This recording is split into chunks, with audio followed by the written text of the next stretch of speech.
नमस्कार, मैं हूं राकेश टंडन। किस्सा कुर्सी का में आपका स्वागत है। 5 राज्यों में अगले साल की शुरुआत से ही विधानसभा चुनाव होने हैं। वक्त बहुत कम बचा है, लिहाजा सभी दल चुनावी मैदान में अपनी अपनी रणनीतियों के साथ कूद पड़ रहे हैं। सत्ता की कुर्सी पाने के लिए तमाम दल सियासी गुणा भाग में भी लगे हैं। जिसे जहां और जिसके साथ गणित बैठ रहा है वो उस दल से गठबंधन भी कर रहे हैं। सियासी आजमाइश के बीच जनता का मिजाज सबसे ज्यादा मायने रखता है। तो हम अपने इस खास कार्यक्रम में जनता का मूड भी भापेंगे, तो सियासी दलों की चाल पर भी हमारी नजर रहेगी।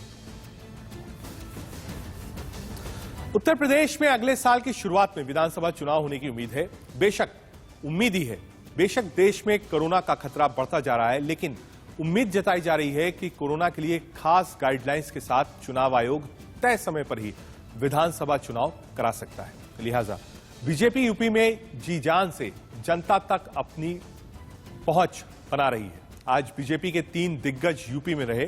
तीनों प्रदेश के अलग अलग शहरों में अलग अलग मुद्दों के साथ जनता से जुड़े।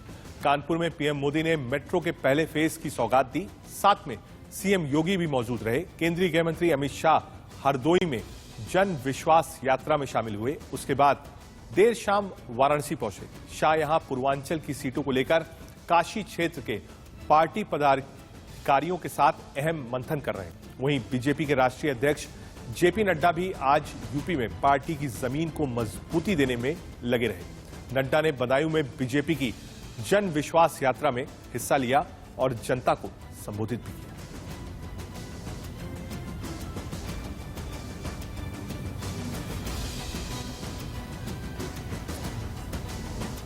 चुनाव से पहले पीएम मोदी ने कानपुर वासियों को मेट्रो की सौगात दी है। पीएम मोदी ने मंच से रिमोट से बटन दबाकर कानपुर मेट्रो का लोकार्पण किया और हरी झंडी दिखाकर मेट्रो की शुरुआत करी। बिना पनकी पाइपलाइन को भी राष्ट्र को समर्पित किया है। इस दौरान पीएम मोदी ने विपक्ष पर जमकर निशाना बोला और कहा, यूपी में पहले जिन लोगों ने सरकार चलाई उन्होंने समय की अहमियत कभी नहीं समझी।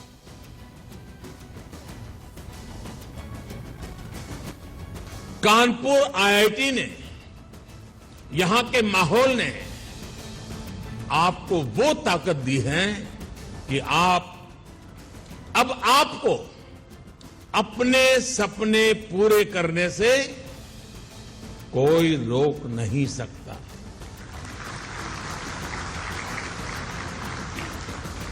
ये दौर, ये 21वीं सदी पूरी तरह टेक्नोलॉजी ड्रिवन है।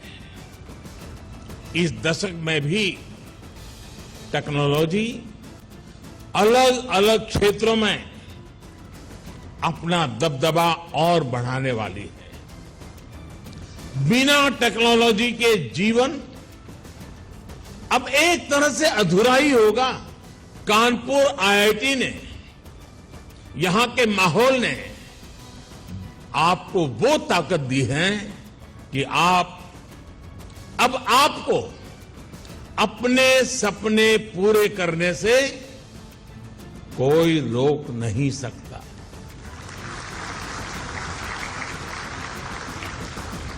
ये दौर, ये 21वीं सदी पूरी तरह टेक्नोलॉजी ड्रिवन है। इस दशक में भी टेक्नोलॉजी अलग अलग क्षेत्रों में अपना दबदबा और बढ़ाने वाली है। बिना टेक्नोलॉजी के जीवन अब एक तरह से अधूरा ही होगा। उत्तर प्रदेश में राजनीति क्या कह रही है, छापे के बाद राजनीति किस पे आ बह रही है, इसको समझने के लिए सीधे आपको लखनऊ लेकर चलते हैं। रजनीश पांडे हमसे जुड़ गए हैं। रजनीश, इत्र वाले जैन का नाम बहुत फेमस है, 250 करोड़ रुपए भी है और लगातार आरोप प्रत्यारोप का दौर भी है। आज प्रधानमंत्री हो, अमित शाह हो, सब ने निशाना साधा अखिलेश पर। अखिलेश ने भी पलटवार किया। किस तरफ जा रही राजनीति? देखिए, राजनीति कहाँ जाएगी ये तो 2022 का जो परिणाम आएगा वो तय करेगा। लेकिन जिस तरीके से इत्र वाले व्यवसाय पर आरोप प्रत्यारोप के दौर जारी है, भारतीय जनता पार्टी को लोग समाजवादी पार्टी के एजेंट बता रहे हैं और समाजवादी पार्टी वाले लोग भारतीय जनता पार्टी का कह रहे हैं कि नालायक बेटा है।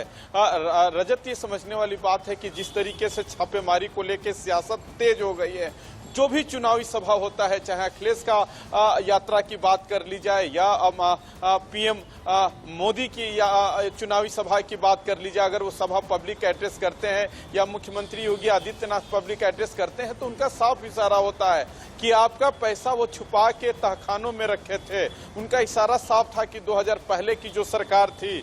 लेकिन समाजवादी पार्टी के भी लोग कहने से नहीं चूकते हैं कि पहले भारतीय जनता पार्टी को चुनाव में चंदा देता था और वो चंदा की रजनीश, ठीक है, ये तो जो बयान है हम लगातार टेलीविजन पर दिखा रहे हैं, चाहे वो अखिलेश यादव के हों, योगी आदित्यनाथ के हों। लखनऊ में अमूमन चर्चाएं होती हैं और चुनाव का समय है तो चर्चा वाजिब है। चुनाव के ऊपर जो लोग चर्चा करते हैं वो इस पैसे को किसका मानते हैं और क्या चर्चा करते हैं? देखिए, ये सवाल रजत बहुत बड़ा है। लोग कहते हैं कि क्रोनोलॉजी समझिए आप इसकी, कि अगर इत्र का जब परफ्यूम लॉन्चिंग होता है समाजवादी पार्टी पर और इत्र वाला के पास छापेमारी में इतना सारा अमाउंट पकड़ा जाता है तो जाहिर सी बात है कि लोग समाजवादी पार्टी से कनेक्शन जोड़ देते हैं। एक पम्मी जैन है जो विधान परिषद के सदस्य और समाजवादी पार्टी से आते हैं। संयोग से जब वो इत्र की लॉन्चिंग होती है, पम्मी जैन भी मौजूद होते हैं क्योंकि वो कन्नौज से ही चुन के आते हैं। तो सवाल वही चीज है कि जब कड़िया जोड़ते जाएंगे तो कहीं ना कहीं कड़िया जुड़ जाती है। लेकिन जब स्थानीय लोगों से बात करेंगे, देखिए, चुनाव में ये कहने में कोई गुरेज नहीं है कि चाहे समाजवादी पार्टी की बात करें या भारतीय जनता पार्टी की बात करें या कांग्रेस की बात करें, कार्यकर्ता जमीन पे कम लड़ रहे हैं, इनकी आईटी सेल ज्यादा लड़ रहा है। तो जिस तरीके से, ठीक है रजनीश, इस पर भी चर्चा होगी। आप रहिए हमारे साथ, आपके पास वापस आएंगे रजनीश। चुनाव से पहले गृह मंत्री अमित शाह पूर्वांचल के दौरे पर थे। पूर्वांचल विधानसभा सीटों पर मंथन करने के लिए देर शाम वाराणसी पहुंचे हैं अमित शाह। यहां वो काशी क्षेत्र के पार्टी पदाधिकारियों के साथ अहम बैठक कर रहे हैं। बैठक में चुनाव की रणनीति को लेकर अहम चर्चा भी हो रही है। यह बैठक हरौआ के गोकुल धाम में हो रही है।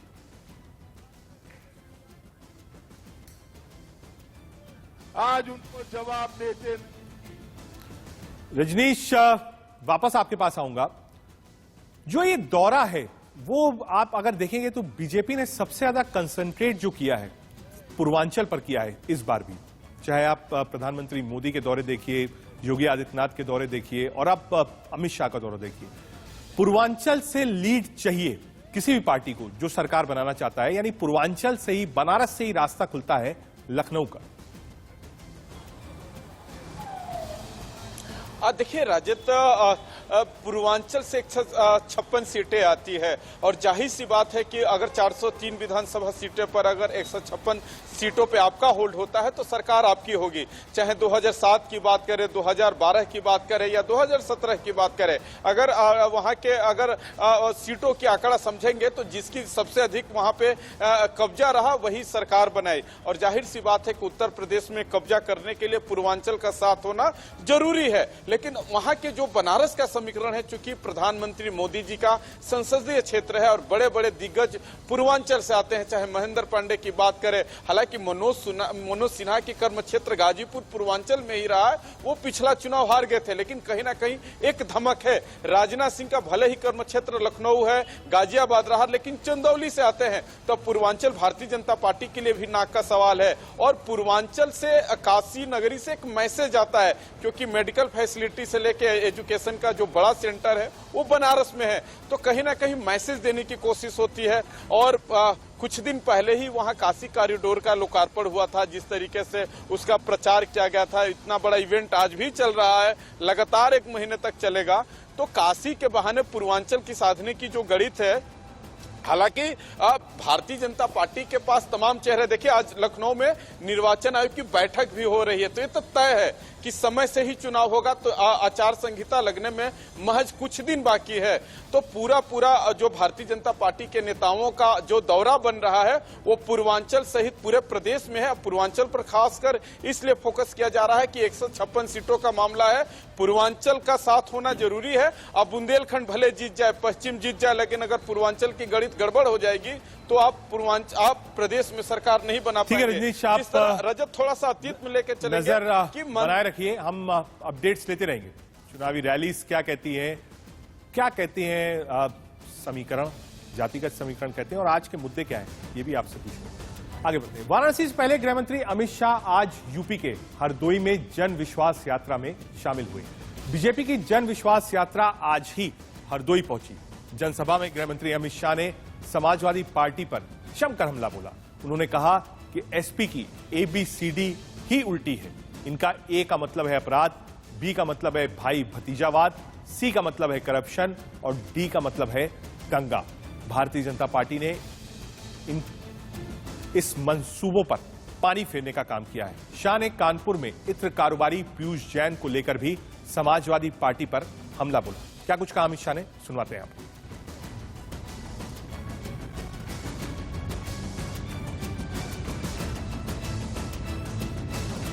मित्रों, ये समाजवादी पार्टी की ABCD ही उल्टी है। इनका है ए से मतलब है अपराध और आतंक, बी से मतलब है भाई भतीजावाद, सी से मतलब है करप्शन और डी से मतलब है दंगा। इनकम टैक्स विभाग ने रेड लगाई। भाई अखिलेश को पेट के अंदर बहुत मचलन हो। क्यों रेड लगा रहे हो? ये राजनीतिक फैसले हैं, ये राजनीतिक द्वेष के कारण रेड लगी है। और आज उनको जवाब देते नहीं बनता है। ये समाजवादी अत्तर बनाने वाले के वहां से 250 करोड़ रुपया कैश मिली है। 250 करोड़ रुपया। भाई किसी ने 250 करोड़ रुपया एक साथ जीवन में देखा है क्या? देखा है? मुझे बताओ 250 करोड़ किसका है? किसका है? ये यूपी की गरीब जनता का लूटा हुआ 250 करोड़ ये अत्तर वाले के घर से निकला है। मित्रों, अत्तर वाले के घर। अखिलेश जी, आप हमें डराने का प्रयास न करो।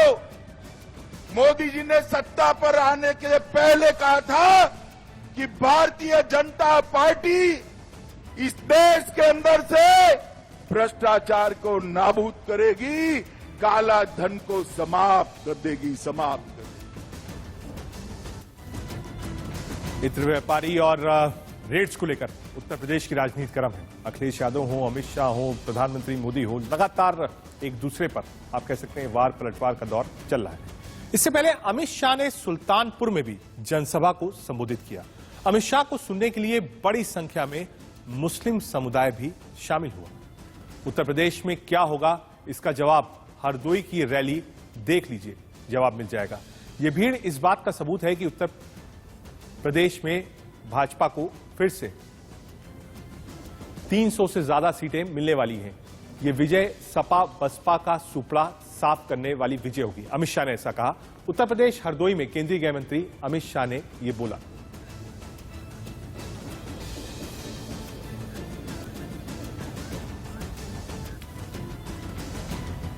हमने अमित शाह ने क्या कहा आपको सुनवाया, योगी आदित्यनाथ ने क्या कहा वो भी सुनवाया, प्रधानमंत्री मोदी ने क्या कहा वो भी आपको सुनवाया। अब आपको बात बताते हैं अखिलेश यादव आज कहां थे। अखिलेश यादव आज उन्नाव में थे। उन्नाव में एसपी अध्यक्ष और सूबे के पूर्व मुख्यमंत्री अखिलेश यादव ने बीजेपी सरकार पर जमकर हमला बोला। अखिलेश यादव ने बीजेपी को झूठ की पार्टी बताया। अखिलेश यादव ने कहा कि एसपी की योजनाओं की उद्घाटन कर रही है बीजेपी। पीएम मोदी ने जिस मेट्रो रेल को हरी झंडी दिखाई वो समाजवादी सरकार की योजना थी। अखिलेश यादव ने कानपुर के इत्र व्यापारी पीयूष जैन के उनकी पार्टी से किसी तरह के संबंध से इनकार किया और कहा कि भाजपा ने गलती से अपने ही व्यवसायी पर छापा मारा है। निराला जी और हसरत मोहानी ने आवाज उठाई थी। उन्नाव की धरती साहित्यकारों की धरती रही है, क्रांतिकारियों की धरती रही है। देश और दुनिया में यहाँ के लोगों ने अपनी पहचान बनाई है। मुझे उम्मीद है कि जिस तरह के से किसान दुखी है, नौजवान को नौकरी नहीं है, महंगी चीजें हैं, वो सब मिलकर के भारतीय जनता पार्टी का सफाया करने का काम करें। मुख्यमंत्री जी सुबह से जहां से चले होंगे, जो लोक भवन है वो समाजवादी सरकार का बनवाया हुआ है। जिस गाड़ी में बैठ करके वो एयरपोर्ट आए होंगे वो समाजवादी सरकार की दी हुई गाड़ी है। जिस हेलीकॉप्टर से वो उड़े होंगे और कानपुर आए होंगे वो समाजवादी सरकार की देन है। और जिस मेट्रो का उद्घाटन करने जा रहे हैं वो भी समाजवादी सरकार की देन है। ये मुख्यमंत्री वो हैं जिन्होंने सांसों के लिए ऑक्सीजन जरूरी है उसको नहीं दे पाए, ये जिसकी वजह से न जाने कितने लोगों की जान गई है। यूपी विधानसभा चुनाव 2022 को लेकर चुनाव आयोग कभी भी तारीखों का ऐलान कर सकता है। दरअसल चुनाव आयोग की टीम यूपी में चुनावी तैयारियों का जायजा लेने लखनऊ पहुंची। आयोग के अधिकारी आज से 30 दिसंबर तक लखनऊ में ही रहेंगे।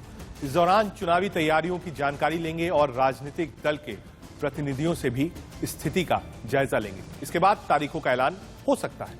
हालांकि विपक्ष ने ओमिक्रॉन के चलते चुनावी तारीखों और रैलियों को लेकर सवाल भी खड़े करे।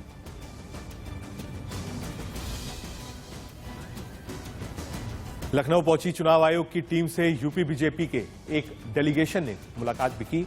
बीजेपी के प्रतिनिधि मंडल ने चुनाव आयोग की 3 सदस्यीय टीम को 3 सुझाव दिए हैं। बीजेपी के प्रतिनिधि मंडल में शामिल AK शर्मा ने क्या कुछ कहा है, आपको सुनवाते हैं। आयोग का जो 3 सदस्यीय मंडल यहाँ आया हुआ है उसका स्वागत किया और हमने 3 सुझाव दिए उनको। पहला सुझाव ये था कि महिला मतदाताओं की सुरक्षा, उनकी सत्यापन, उनकी पहचान व्यवस्थित रूप से हो सके, इसलिए हर बूथ पे, हर पोलिंग स्टेशन पे महिला पुलिस कर्मियों की विशेष तैनाती की जाए। दूसरा सुझाव हमने ये दिया कि जो भीड़ भाड़ वाले इलाके हैं उनमें कोविड की जो तीसरी लहर संभावित है उसके मद्देनजर उन पोलिंग स्टेशनों और पोलिंग बूथों की पुनः समीक्षा कर ली जाए, जिससे कि अंतिम समय में जाकर के भीड़ के निवारण के लिए, कोविड प्रोटोकॉल के अमल के लिए कहीं पोलिंग बूथ को डिस्टर्ब न करना पड़े। इसलिए समय रहते भीड़ भाड़ वाले इलाके में जो पोलिंग स्टेशन और बूथ हैं उनकी समीक्षा कर ली जाए। तीसरा सुझाव हमने जो दिया वो ये है कि कभी कभी ऐसा देखा जा रहा है कि एक ही परिवार के सदस्यों को अलग अलग पोलिंग स्टेशन या बूथ पे जाने की परिस्थितियां बन रही हैं, ऐसा अनुभव में आया है। तो हमारा सुझाव था कि आप एक बार इस बात को सुनिश्चित कर लें, जो मतदाता यादी का इलेक्टोरल रोल्स का जो रिवीजन चल रहा है उस प्रोसेस में आप ये देख लें कि एक परिवार के लोग बरसक एक ही बूथ या एक ही पोलिंग स्टेशन के पर मतदान करने का उनका अवसर आवे, इस बात को सुनिश्चित किया जाए। यूपी चुनाव आयोग की टीम यूपी पहुंची है। उधर कांग्रेस के वरिष्ठ नेता मल्लिकार्जुन खड़गे ने पीएम मोदी पर निशाना साधा। क्या कुछ कहा मल्लिकार्जुन खड़गे ने, सुनवाते हैं आपको। आज सभा में नेता प्रतिपक्ष मल्लिकार्जुन खड़गे साहब हैं। खड़गे साहब, जिस तरह से लगातार ओमिक्रॉन बढ़ रहा है, ये मांग किया जा रहा है कि जो इलेक्शन की तिथि को लेकर जो है कि लगातार बढ़े नहीं, क्या आपको लगता है कि जरूरत है कि इसको आगे तिथि बढ़ा दिया जाए? निकल गए वो तो। देखो, मैं इलेक्शन के आगे बढ़ाने का और देखिए अब इलेक्शन तो अनाउंस हुआ है, अब इतने मीटिंग्स वो कर रहे हैं, लगातार रैलियां हो रही हैं, रैलियां कर रहे हैं और गंगा में डूब रहे हैं। कम से कम अब जो हर जगह करते आए वो करना चाहिए। फिर उसके लिए आप स्पेशल इलेक्शन कमीशन को बुलाना, फिर उनके तरफ से कहलाना, उसके बजाय ये बेहतर होगा जैसा है वैसा चले। क्या आपको क्या लगता है कि क्या किया जाए? जो इलेक्शन कमीशन कहेगी उसके तहत चलना चाहिए। चुनाव टालने को लेकर कांग्रेस नेता सचिन पायलट का क्या कुछ कहना है, सुनवाते हैं आप। हमारे साथ कांग्रेस के वरिष्ठ नेता सचिन पायलट साहब हैं। सचिन पायलट जी, क्या आपको लगता है 5 राज्यों में चुनाव होना चाहिए ओमिक्रॉन के बढ़ते खतरे को ध्यान में रखते हुए? जैसा मैंने कहा, पब्लिक हेल्थ सबसे इम्पोर्टेंट है। जो भी निर्णय इलेक्शन कमीशन लेगा उसको हम एक्सेप्ट करेंगे। अच्छा, क्या अब बड़ी बड़ी जो रैलियां हो रही हैं, क्या आपको लगता है कि कुछ इसको ऑप्शन कुछ? जैसे मैंने कहा, जब तक पाबंदियां नहीं लगती तब तक तो पॉलिटिकल मूवमेंट चलता रहेगा, लेकिन सरकार को निर्णय लेना पड़ेगा कि क्या सीमा तय करनी है और कब पाबंदियां लगानी है। सेकेंड वेव का अनुभव बहुत घातक था देश के लिए, तो उसको संज्ञान में लेकर जो मेडिकल फ्रेटर्निटी और साइंटिफिक इनपुट्स आ रहे हैं, जो डेटा हमारे पास आ रहा है, उसको देख के एहतियात बरतना चाहिए और जो पब्लिक हेल्थ के इंटरेस्ट में है वही कदम सरकार को उठाना चाहिए। धन्यवाद। Rakesh Kumar Singh, India news, Delhi. कांग्रेस के स्थापना दिवस पर सोनिया गांधी का मोदी सरकार पर वार किया। सोनिया गांधी ने कहा कि लोकतंत्र को दरकिनार कर तानाशाही चल रही है, देश में नफरत फैलाने की साजिश भी हो रही है। क्या कुछ कहा सोनिया गांधी ने, सुनवाते हैं आपको। आजादी के आंदोलन में भागीदारी नहीं की, वे इसकी कीमत कभी नहीं समझ सकते। आज भारत की उस मजबूत बुनियाद को कमजोर करने का हर संभव प्रयास किया जा रहा है, इतिहास को झुठलाया जा रहा है। हमारी विरासत गंगा जामुनी संस्कृति को मिटाने की नापाक कोशिश हो रही है। देश का आम नागरिक असुरक्षित और भयभीत महसूस कर रहा है। किस्सा कुर्सी का में आगे आपको बताएंगे पंजाब और उत्तराखंड में क्या हो रहा है, लेकिन फिलहाल एक छोटा सा कमर्शियल ब्रेक।